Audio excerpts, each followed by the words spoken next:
नमस्कार, स्वागत है आपका सी न्यूज भारत में। मैं हूं आपके साथ ज्योति श्रीवास्तव। वक्त हो चुका है अलीगढ़ बुलेटिन का, तो आइए शुरू करते हैं खबरों का सिलसिला।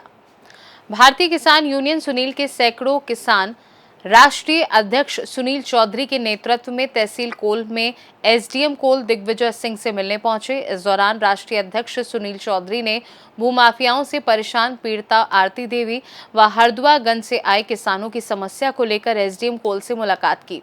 एसडीएम कोल दिग्विजय सिंह ने भारतीय किसान यूनियन सुनील के किसानों को निष्पक्ष जांच कर कार्यवाही का आश्वासन दिया।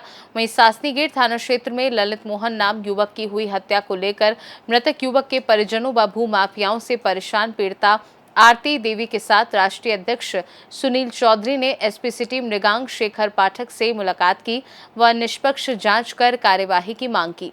एसपी सिटी ने तुरंत ही महुआ खेड़ा थानाध्यक्ष को फोन कर तुरंत कार्यवाही के आदेश दिए।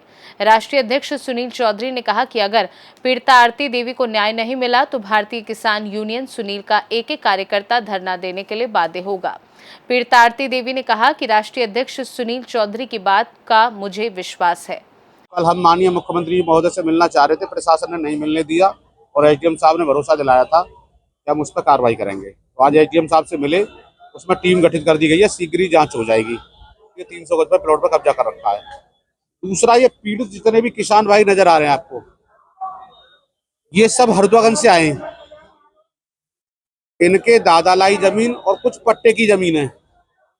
वहां कोई एक विष्णु कुमार सक्सेना है जिन्होंने बहुत पुराना सन 66-70 का एक बैनामा दिखाया और उस बैनामा उनके वो ताऊ के नाम था। ताऊ के नाम से गोदनामा बनवा लिया। ताऊ पे कोई संतान नहीं थी। वो गोदनामा सिविल कोर्ट से भी खारिज हो गया, तहसील से भी खारिज हो गया। लेकिन कहीं ना कहीं लेखपाल और कानूनगो की मिली भगत से उस जमीन को बेचा जा रहा है। ये सब पीड़ित किसान बेचारे चक्कर काट रहे हैं। आज एसडीएम साहब से मिले, एसडीएम साहब को बताया। एसडीएम साहब ने कहा कि प्रार्थना पत्र लिख के दें, मैं उस पर जांच कराता हूं कमेटी गठित करके, और सिविल में मुकदमा भी विचाराधीन है उसका। तो कहीं ना कहीं रेवेन्यू के अधिकारी ऐसा काम कर रहे हैं कि आपस में किसानों को बर्बाद करने का काम कर रहे हैं। और गूंगे बहरे अधिकारियों को समय समय पर जगाने का भारतीय किसान यूनियन सुनील काम करती है। अगर इस तरीका का माहौल रहा और ये प्रशासन के अधिकारी नहीं सुधरे तो निश्चित रूप से मैं आपको बता देना चाहता हूं कि इस तहसील पर यहाँ ताला डालूंगा और हजारों की संख्या में लेके यहाँ बैठूंगा। फिर रेवेन्यू के अधिकारियों से किसान ही पीड़ित नहीं है, यहाँ के अधिवक्ता भी परेशान है। 3-3, 4-4 साल पुरानी फाइलें लटकी पड़ी हैं, आज तक अधिवक्ताओं के काम भी नहीं हो रहे हैं। एक तरफ भाजपा सरकार कह रही भूमाफियाओं के खिलाफ कानून लगाए, दूसरी तरफ इस तरह के मैं आप ही पत्रकार बंधुओं से पूछना चाहता हूं कि मैंने कितने भूमाफियाओं के खिलाफ ज्ञापन दिए हैं, कितने आंदोलन किए हैं जनपद अलीगढ़ में। सरकार के सब खोखले वादे हैं। यहाँ अधिकारियों की मिली भगत से 10-20 करोड़ रुपए की संपत्ति गांव चिलकोरा में जो रिजर्व लैंड है उसको ना कोई बेच सकता, ना कोई मकान बना सकता। वो अधिकारियों की मिली भगत से कब्जा ली भूमाफियाओं ने, बेच ली जमीन।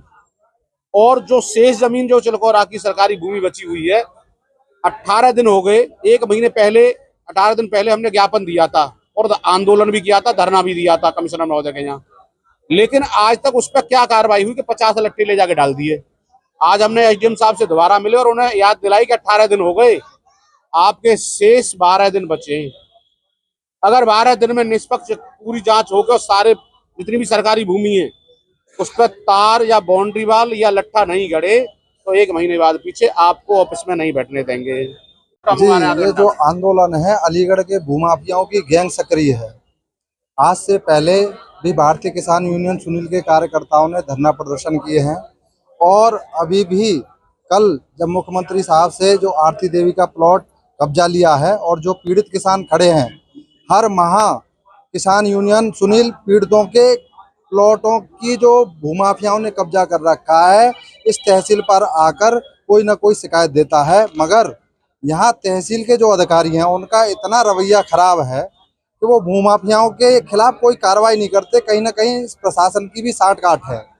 मैं ये बताना चाहता हूँ, भारतीय किसान यूनियन के युवा जिला अध्यक्ष होने के नाते पहले भी हम लोगों ने कमिश्नरी पर जो अभी तत्काल जो एसडीएम साहब हैं और तत्कालीन एसडीएम रविशंकर साहब थे, उनको भी हमने कहा था जो कहते हैं वो करके दिखाते हैं। हम यहाँ से माननीय मुख्यमंत्री जी के यहाँ पर पूरे पीड़ित किसानों को लेकर कूच करेंगे। अलीगढ़ से सी न्यूज संवाददाता संजीव शर्मा की रिपोर्ट। अलीगढ़ के नगर निगम में समाजवादी पार्टी के द्वारा बड़ा इतिहास रचा गया है। नगर निगम के इतिहास में अब समाजवादी पार्टी वो दूसरी पार्टी बन चुकी है जिसके कार्यकारिणी सदस्य और अन्य पार्षद भारतीय जनता पार्टी के बराबरी पर पहुंच चुके हैं। समाजवादी पार्टी की अगर बात कही जाए तो समाजवादी पार्टी के कार्यकारिणी चुनाव में 2 पार्षदों को चुना गया, जिसके चलते 4 कार्यकारिणी पार्षद पहले मिले हुए होने के चलते अब समाजवादी पार्टी को बराबरी का हक मिल जाएगा। कोई बजट पास होने के लिए समाजवादी के सदस्यों की अनुमति जरूरी होगी। वहीं अब हुई बैठक को लेकर बताया जाता है कि ये कार्यकारिणी की बैठक पिछले हफ्ते होनी थी, जो कि किसी कारण नहीं कराई गई, जिसके चलते पार्षद दलों के द्वारा मीटिंग को स्थगित कर दिया गया है। मीटिंग के दौरान बीते दिनों सभागार में जमकर हंगामा हुआ। समाजवादी पार्षदों पर अज्ञात में मुकदमा दर्ज भी किया गया। इस मीटिंग में आज 6 सदस्य चुनकर सपा ने इतिहास रच दिया है। ये चुने गए पार्षद प्रतिपक्ष नेता नगर निगम में आवाज बुलंद करेंगे और उनके वार्ड के जुड़ी समस्याओं को मेयर और नगर आयुक्त के सामने रखेंगे। बैठक में क्या खास रहा है आज खास ये रहा है, बड़ी जिद्दोजहद के बाद महापौर जी ने सर्वसहमति बनाकर 6 कार्यकारिणी के सदस्य चुन लिए गए। कैसे हुआ ये सब? लंबे समय से चर्चाएं चल रही थी, मुकदमेबाजी भी हुई, मीटिंग नहीं हो पा रही थी। देखिए 1.5 साल से अभी तक मात्र 2 मीटिंग हुई, एक कार्यकारिणी की, एक बोर्ड बैठक, जिसकी वजह से सभी पार्षदों में उत्साह था, जोश था, जो अपने क्षेत्रों में काम नहीं करा पा रहे थे, अपने क्षेत्रों की समस्याओं को हल नहीं करा पा रहे थे, उसको लेके इसलिए उस दिन जो कार्यकारिणी में जो विरोध हुआ, सिर्फ कुछ हमने बात रखी थी भाई जो हमारे यहाँ के कर्मचारी हैं उनकी तनख्वाह बढ़ाई जाए, वो ना उसको ना सुनकर वो चले गए, जिससे हम लोग निकले, कुछ उल्टा सीधा सामान होगा उसको इन्होंने फेंका फाकी कर दिया गया। ऐसा कुछ नहीं था, उसके एवज में इन लोगों ने हम पे अज्ञात में मुकदमा कर दिया गया हम लोगों के ऊपर। तो क्या वो मुकदमा खत्म होने की बात हुई है? देखिए समाजवादी वो लोग हैं जो ज़मीन से जुड़े हुए हैं, ना मुकदमों से डरते हैं ना किसी चीज़ से डरते हैं।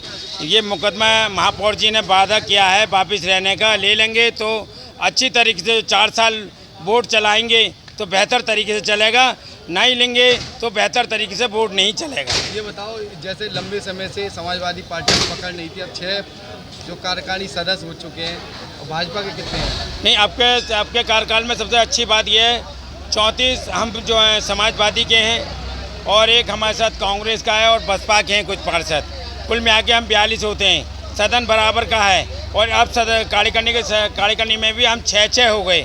अब बराबर के अंदर भी टक्कर है और सदन में भी टक्कर है। ये बताइए टोटल पार्षद कितने हैं अलीगढ़ में? अलीगढ़ में 90 है। 90 पार्षद में समाजवादी पार्टी के कितने हैं? 34 हैं। और जो अन्य जो लोग हैं अलग पार्टी के, वो किसकी तरफ फेवर में है? वो समाजवादी से अटैच हैं कुछ लोग। समाजवादी तो भारतीय जनता पार्टी के कितने लोग हैं जिनके साथ हैं अन्य लोग?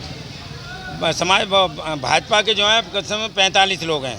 45 लोग। क्या लगता है इस बार समाज में जो काम को लेकर लड़ाई लड़ रहे थे पूरे होंगे? अब बिल्कुल होंगे। अरे हर तरीके से पूरे होंगे इंशाल्लाह, ईंट से ईंट बजा देंगे, पूरे काम कराएंगे, बराबर के काम लेंगे। ठीक। क्या कहेंगे, किस तरीके से बोर्ड की मीटिंग हुई, कौन जीता है? बोर्ड की मीटिंग में आज कार्यकारिणी के 6 लोगों का चुनाव होना था, जो निर्विरोध संपन्न हो गया है, जिसमें 4 भारतीय जनता पार्टी के सदस्य माननीय सदस्य बने हैं और 2 समाजवादी पार्टी के, जिसमें असलम नूर पार्षद और मैं पार्षद आसिफ अलवी वार्ड नंबर 47 से, और हम 6 लोगों का चुनाव संपन्न हो गया। क्या कहेंगे, इतिहास रचा गया है, पहली बार जो बराबरी का मौका है, क्या है वो बराबरी? बिल्कुल इतिहास रचा गया है। इतिहास तो 34 पार्षद समाजवादी पार्टी के जब अलीगढ़ में आए तभी से इतिहास रचा है। अब हम 6 बराबरी पे भारतीय जनता पार्टी के बराबर हैं, तो बजट अब ऐसे ही पास नहीं होगा। अब हम 6 पार्षद हैं भाजपा के और आपके? 6 भाजपा के हैं, 6 हमारे हैं कार्यकारिणी में। क्या कहेंगे, जिस चीज़ पिछली कार्यकारिणी बैठक के अंदर मारपीट हुई तो मुकदमे लिखे गए, उसको लेकर समाजवादी लोग हैं, मुकदमे तो लिखते ही रहते हैं, मुकदमों से हम नहीं डरते। और उसको लेकर बात उठी कुछ? बात अब कार्यकारिणी में उठाएंगे। अब बजट पास कराएं, बजट लेकर आएंगे तो मुकदमों पे भी बात करेंगे। फर्जी मुकदमे हमारे लगवाने का कार्य महापौर जी कर रहे हैं। हमारे पिछले हफ्ते 12 में से 6 पर्ची निकलनी थी। उस 6 पर्ची में हमारे जो कार्यकारिणी के पुराने सदस्य थे 6 जने बाहर हुए। आज सभी 90 पार्षदों ने एकजुटता दिखाते हुए निर्विरोध 6 कार्यकारिणी के नए मेंबर आज हमारे उसके बीच में आए हैं। मैं सभी 90 पार्षदों का और नए कार्यकारिणी में जो हमारे सदस्य आज आए उनको बहुत बहुत बधाई देता हूँ, बहुत बहुत शुभकामनाएं देता हूँ। और जैसा कि हमने डे 1 से संकल्प लिया है इस शहर को बदलने का, मुझे पूरा विश्वास है, यकीन है कि हम अपने सभी 90 पार्षदों के संग मिलकर इस शहर को नई दिशा और दशा देने का काम करेंगे। आने वाले साल में 2 साल के अंदर आपको इस शहर में मैं वायदा कर बहुत अच्छे और बड़े बड़े काम आपको देखने को मिलेंगे। हम सभी 90 पार्षदों को साथ लेकर आने वाले टाइम में बहुत तेज़ इस शहर के काम करेंगे, ऐसी मेरी विश्वास है।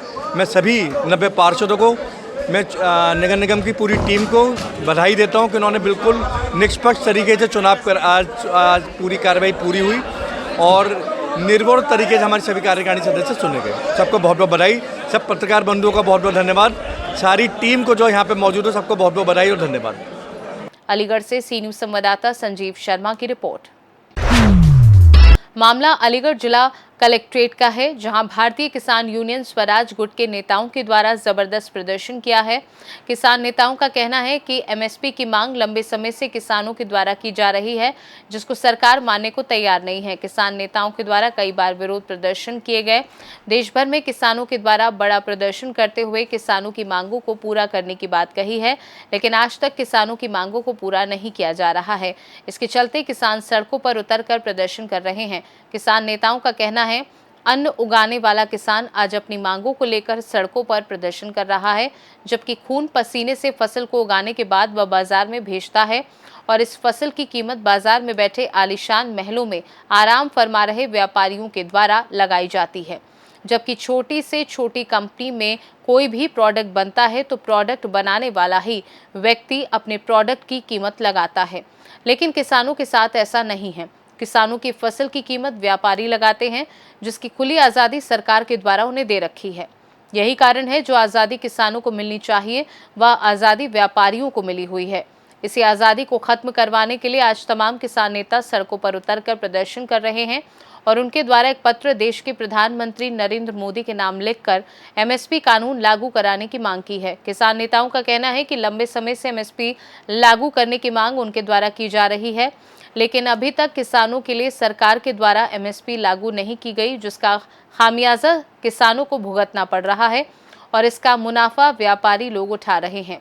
किसान नेता व जिलाध्यक्ष जीशान खां के द्वारा जिला कलेक्ट्रेट अलीगढ़ में प्रदर्शन करते हुए कहा कि लंबे समय से किसान नेता प्रदर्शन कर रहे हैं, सरकार सुनने को तैयार नहीं। यही कारण लगातार प्रदर्शन किए जा रहे हैं। उनकी मांगों को पूरा नहीं किया गया तो अब की बार एक बार फिर पहले की तरह किसान आंदोलन की अलग किसान नेताओं को उठानी पड़ेगी, जिसका जिम्मेदार मौजूदा सरकार होगी। वहीं इस पूरे मामले पर किसान नेता का क्या कुछ कहना है, सुनिए। ज्ञापन दिया आपने?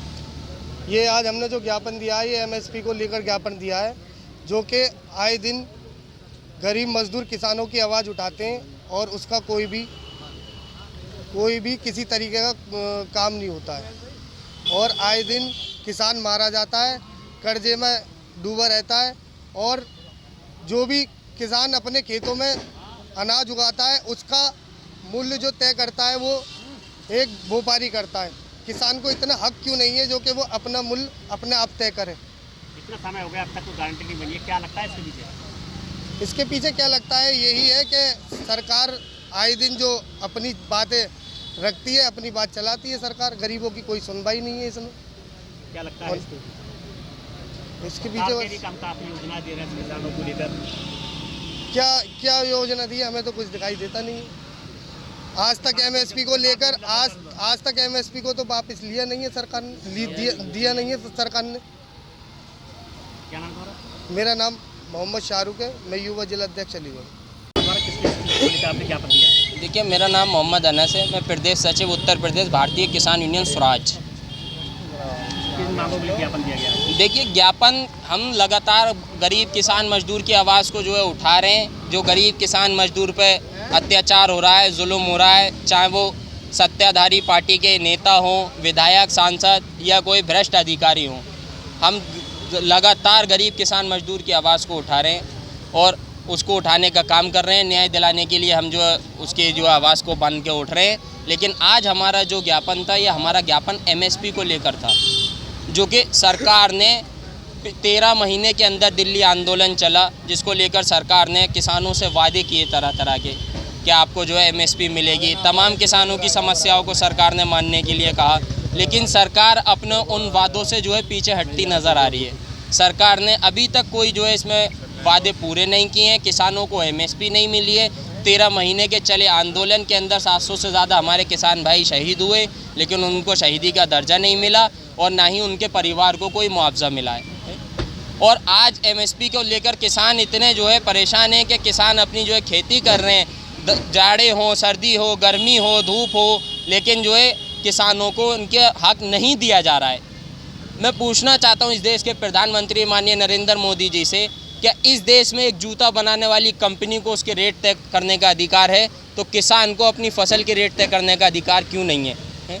एक कपड़ा बनाने वाली कंपनी को अगर अपने कपड़े के रेट तय करने का अधिकार है, तो किसान को अपनी फसल के रेट तय करने का अधिकार क्यों नहीं है? प्रधानमंत्री महोदय, अगर ये देश किसी प्रधान देश है तो किसानों के ऊपर इतना जुल्म, इतना अत्याचार क्यों हो रहा है? आज किसान जो है सड़कों पे हैं और बिल्डर जो है खेतों में खड़े हैं। इस देश का ये मामला हो गया है। जो किसी प्रधान देश है, जो खेती खुशहाली से निकल के, हरियाली से निकल के ये देश चलता है, लेकिन क्या है, अन्नदाता इस देश का अन्नदाता है किसान, और अन्न उगाता है। और कह रही है किसानों को काफ़ी फायदा पहुंचा रहा है सरकार के द्वारा। सरकार के द्वारा क्या फ़ायदा पहुंचाया जा रहा है? किसान लंबे समय से एक एमएसपी की मांग को करते आ रहे हैं। एक एमएसपी तो सरकार ने दी नहीं है, तो सरकार क्या किसानों को फ़ायदा पहुंचा रही है? आप खुद इस चीज़ को देखिए। अगर किसान कर्जा लेता है तो किसान की ज़मीन बिक जाती है, और अगर कोई उद्योगपति कर्जा लेता है तो वो बैंक ही बिक जाती है। ये हमारे देश का हाल है। अगर मांग में क्या रहेगा सर? हम माननीय राष्ट्रीय अध्यक्ष कुलदीप पांडे जी के आदेश अनुसार पूरे उत्तर प्रदेश के अंदर जो है आंदोलन करेंगे, धरना प्रदर्शन करेंगे अगर ये मांगें पूरी नहीं होती हैं, और इसकी जिम्मेदारी सरकार की होगी। ये ज्ञापन हमने प्रधानमंत्री महोदय के नाम दिया है, डीएम साहब के माध्यम से। अलीगढ़ से सी न्यूज़ संवाददाता संजीव शर्मा की रिपोर्ट।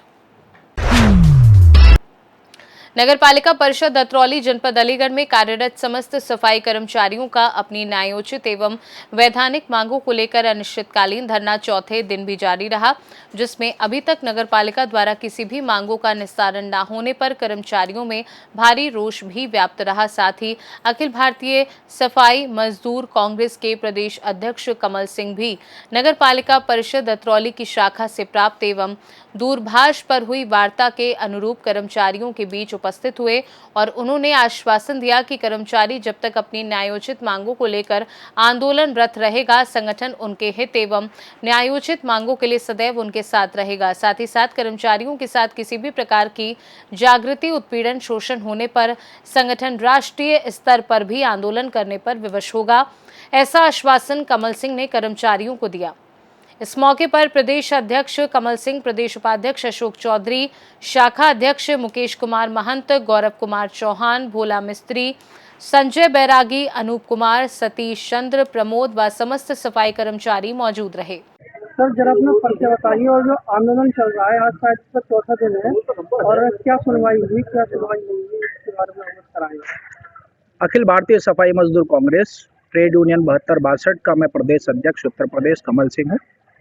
और जैसा कि इनका पत्र मुझे प्राप्त हुआ, इन्होंने कई बिंदुओं का जो मांग पत्र शासन प्रशासन को, नगर पालिका को पूर्व में ही दिया है और बाकायदा ज्ञापन के तौर पर दिया है, और उसमें जो भी मांगे इनके माध्यम से रखी गई हैं, सारी मांगे न्यायोचित है, क्योंकि कर्मचारियों को, आउटसोर्स पर लगे हुए कर्मचारियों को यहाँ पर मिनिमम वेजेस एक्ट अधिनियम 1948 के तहत वो भुगतान नहीं हो रहा है। बीच में जो भी इनका जो गैप हुआ है एरियर के रूप में, उसका भुगतान नहीं हुआ है। ईपीएफ में भी सुनवाई में आया कि ईपीएफ में भी इनका जो है नियमित रूप से जो जमा नहीं किया जा रहा है। संविदा कर्मचारियों की ईपीएफ को लेकर भी संज्ञान में आया कि वो पूर्ण रूप से अभी तक 2011 से लेकर 24 तक वो जमा नहीं हुआ है। कर्मचारियों को किसी भी कर्मचारी की पदोन्नति करने का एक प्रावधान है। ऐसा ही नहीं कि किसी को भी उठाया अपने आप साठगांठ से या किसी भी तरीके से आप जो है किसी को अधिकारी बना रहे, किसी का प्रमोशन कर रहे हैं। एक ज्येष्ठता नियमावली होती है, ज्येष्ठता नियमावली के तहत पदोन्नति का प्रावधान हो, जो कि यहाँ पर नहीं है। शासन ने स्पष्ट कहा है कि जो भी कर्मचारी अपने पद पर है, जिस पद का है वो उस पद से उसके पद का मूल पद का कार्य लिया जाए। बावजूद उसके संज्ञान में है कि बैकलॉग लोगों से जो है काम नहीं लिया जाता, सफाई पेशे का काम नहीं लिया जा रहा, उनको विभाग में बैठाया जा रहा है या कुछ किया जा रहा है, जैसे कि मुझे संज्ञान में आया है। ये तमाम समस्या न्यायोचित मांगों को लेकर ये 4 दिन से हड़ताल पर हैं। मुझे लेटर प्राप्त हुआ, साथ के साथ में इनके माध्यम से कॉल भी आई। आज मैं इनके बीच में उपस्थित हुआ हूं, लेकिन अभी ये भी संज्ञान में है कि वार्ता तो हो रही है, चर्चा तो हो रही है, लेकिन समझौते जैसी कोई चीजें नगर पालिका की तरफ से निकलकर नहीं आ रही हैं। इनकी मांगों को मानने जैसी कोई बात निकलकर नहीं आ रही है। आज चौथा दिन है और मैं ये भी अवगत करा देना चाहता हूं कि ये संगठन पूरे भारतवर्ष में स्वच्छ पेशेवर समाज की मांग उठाने वाला सबसे बड़ा और सबसे पुराना संगठन है, जिसने 1994 में दिल्ली की सरजमी पर 40 दिन का आंदोलन करके MS एक्ट 1994, राष्ट्रीय सफाई कर्मचारी आयोग के साथ तमाम प्रदेशों में आयोगों का गठन, ये तमाम चीजें इस आयोगों ने इस संगठन के माध्यम से कराई हैं। अगर इनके साथ किसी भी प्रकार का शोषण और उत्पीड़न होता है, इनकी न्यायोचित मांगों का निस्तारण नहीं होता है, इनके प्रति किसी भी प्रकार की क्रूरता अगर बरती जाती है, संगठन नगर से लेकर, जिले से लेकर, प्रदेश से लेकर राष्ट्रीय स्तर पर आंदोलन इनके साथ करने पर विवश होगा, या तो इनकी बिंदुवार समस्याओं का निस्तारण नगर पालिका करे। अलीगढ़ से सी न्यूज संवाददाता संजीव शर्मा की रिपोर्ट। मामला अलीगढ़ के अलीगढ़ मुस्लिम विश्वविद्यालय के जवाहरलाल नेहरू मेडिकल कॉलेज का है, जहां नेत्रदान महादान की तर्ज पर नेत्रदान जागरूक कार्यक्रम का आयोजन किया गया। इस कार्यक्रम के उपलक्ष्य में नेत्र विभाग के सभी डॉक्टर मौजूद रहे।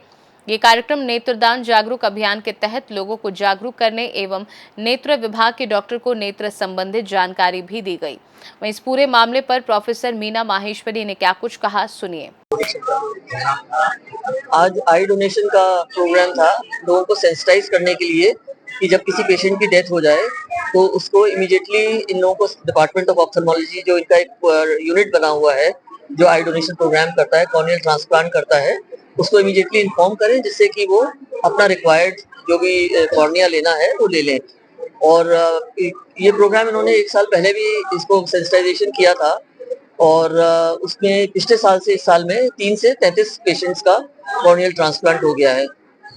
जिस तरीके से हैं उनसे बात करके देख लीजिए, तो बता देंगे आपको। ठीक।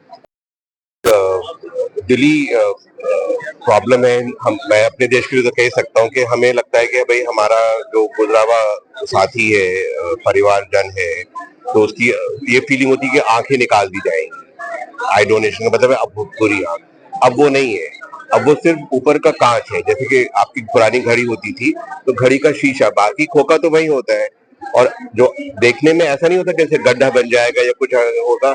इंसान वैसे ही लगता है जैसे आंख है उसकी, क्योंकि आंख पूरी वहीं पे होती है, सिर्फ ऊपर का कॉर्नियल बटन निकाला जाता है।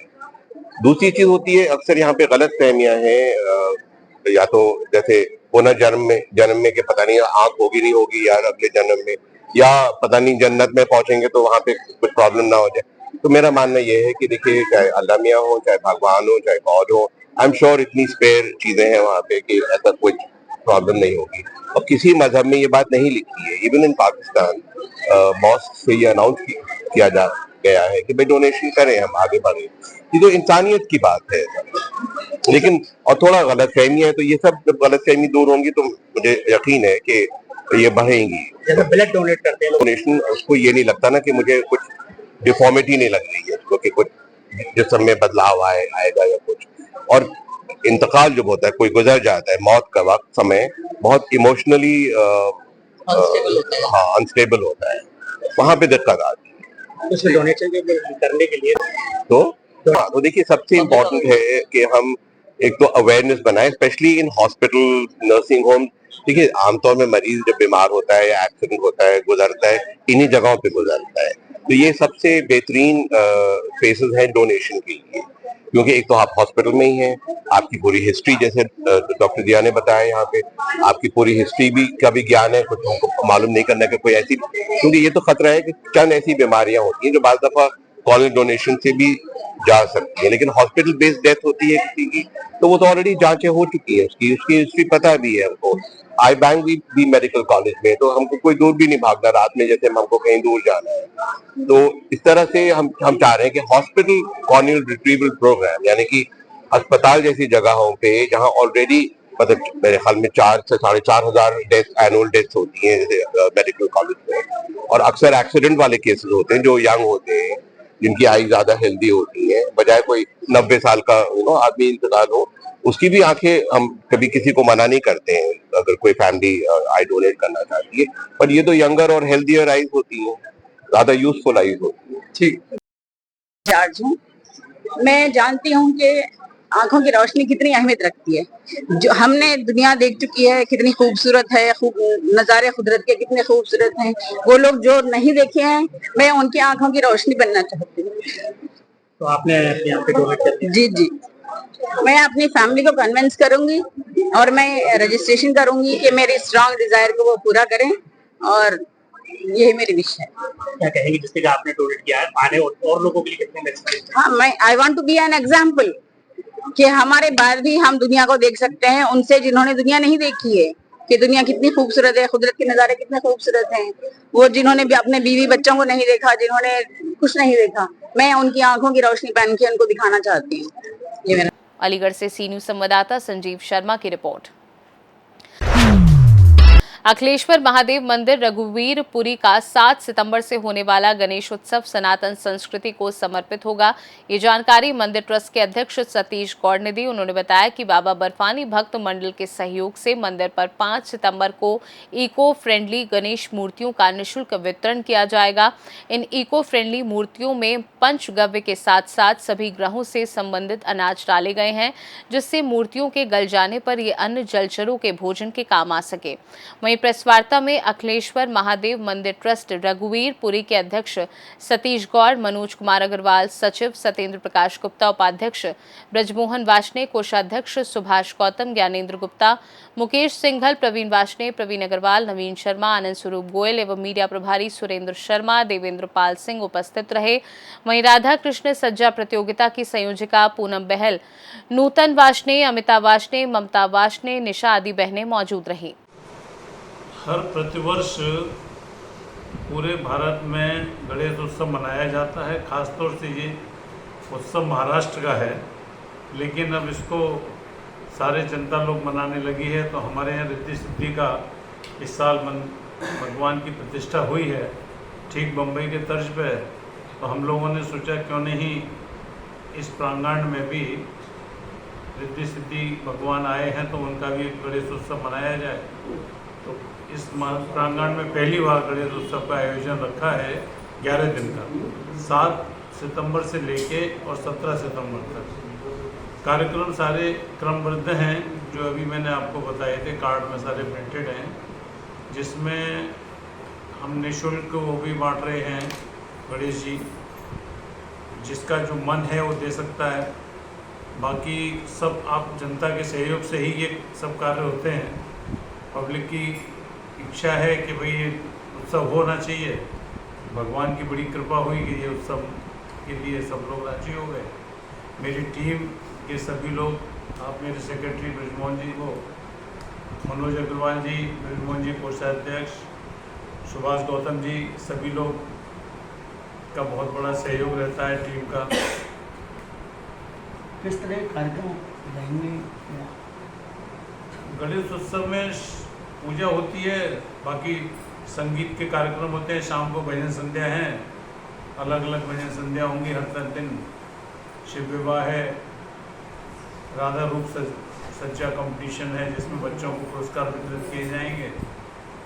महाकाल की आरती होगी, भस्म आरती एक दिन, यही सब आयोजन रहेंगे। या रघुवीरपुरी जो अखिलेश्वर महादेव मंदिर है, इस पर गणेश महोत्सव के ऊपर बच्चों की प्रतियोगिता रखी जा रही है। 7 तारीख से लेकर 17 तारीख तक प्रोग्राम है, जिसमें 8 तारीख को हमारा विशेष प्रोग्राम है। जो बच्चे निःशुल्क आएंगे और वो राधा कृष्ण की मतलब बन के आएंगे, सज्जा रख लें, उन्हें निःशुल्क उपहार भी दिए जाएंगे और प्रतियोगिता में फर्स्ट सेकंड थर्ड का प्राइज़ भी दिए जाएंगे। फॉर्म कहाँ मिलेंगे इसको? फॉर्म कहाँ से? फॉर्म इसको हमारी संस्था के मंदिर में ही उपलब्ध है, आके ले सकते हैं, आकर ले सकते हैं मंदिर से ही। मंदिर में ये मंदिर रणवीरपुरी अखिलेश्वर महादेव के नाम से प्रसिद्ध है। साईं मंदिर के नाम से भी है, बगीची के भी नाम से भी है। नाम पूनम बहल है। किस तरह कार्यक्रम आयोजन किया गया है, क्या कहेंगे आप? ये यहाँ अखिलेश्वर महादेव मंदिर में गणेश महोत्सव मनाया जा रहा है 7 से 17 तारीख तक, और 8 तारीख को यहाँ पर रूपसज्जा प्रतियोगिता होगी, श्री श्री राधा कृष्ण प्रतियोगिता, और यहाँ गणेश जी निःशुल्क बांटे जाएंगे, और ये प्रतियोगिता भी निःशुल्क होगी। ये प्रतियोगिता निःशुल्क रखी जाएगी। आप बच्चों की एज पर आप अपने बच्चों की सहभागिता करा सकते हैं। अलीगढ़ से सी न्यूज़ संवाददाता संजीव शर्मा की रिपोर्ट। फिलहाल के लिए अलीगढ़ बुलेटिन में बस इतना ही। देश दुनिया की बाकी खबरों को जानने के लिए आप देखते रहिए सी न्यूज़ भारत।